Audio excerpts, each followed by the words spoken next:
ঘুমাতে যাওয়ার পূর্বে আপনি ছোট্ট এই আমলটি কি করেন?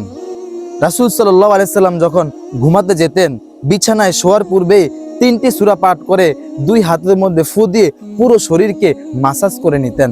সেই 3টি সূরা হলো সূরা ইখলাস, সূরা ফালাক, সূরা নাস। এই 3টি সূরা অনেক বড় একটি রক্ষা কবচ, আপনার শরীরের নিরাপদ এবং আল্লাহর উপর ভরসার একটি মাধ্যম। এটি শুধু একটি আমলই নয়, এই মাসাজটা আপনার এবং আমার জন্য কত উপকারী জানেন?